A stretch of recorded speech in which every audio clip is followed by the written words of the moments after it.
So after nearly a month of tougher restrictions, South Africa is now on adjusted lockdown level 3. This means the resumption of interprovincial travel and alcohol sales, among other things.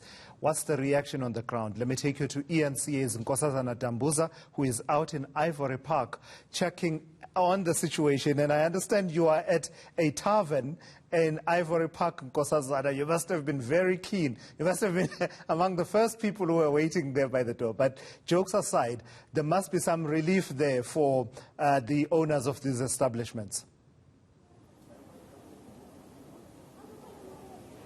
Yes, Tulas, we know that alcohol will now be sold again after the country moved to level 3 lockdown last night.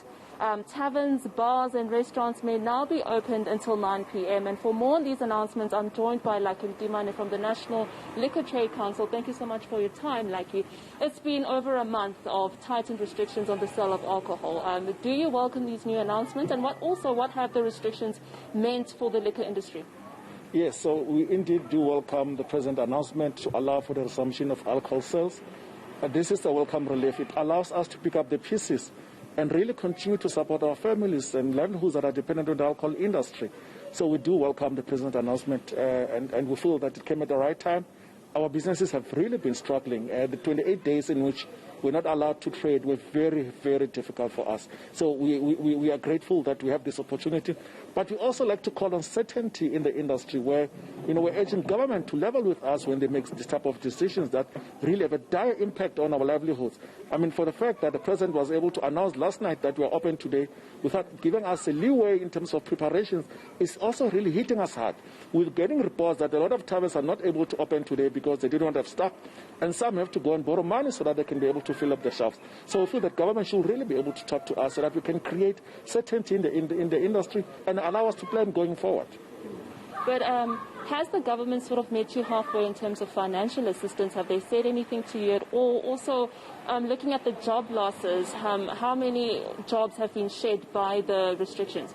So if you look at government support, it has been non-existent. If you look at from the 26th of March 2020 till to date, we are yet to receive a single cent from government. So we continue to be ignored.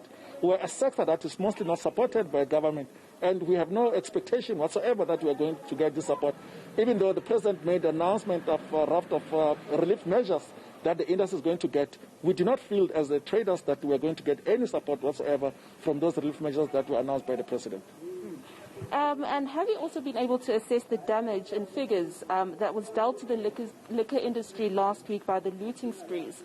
So I think if you look at a combined 500 million rand worth of alcohol that was looted, that talks to what has also now been an illicit market that has now since grown by that 500 million over and above the 20 billion rand which the industry is worth on an annual basis. So we continue to be concerned by the resurgence of the illicit trade of alcohol, but also, the jobs that are dependent on this industry are massive. The tavern sector alone employs over 250,000 workers. And now that we're opening today, we feel that, it's going to be difficult to fully absorb that 250,000 jobs. But if you look at the 10,000 taverns that we suspect will not be able to open today, we're looking at about 40,000 jobs that will not be able to be realized back into the sector.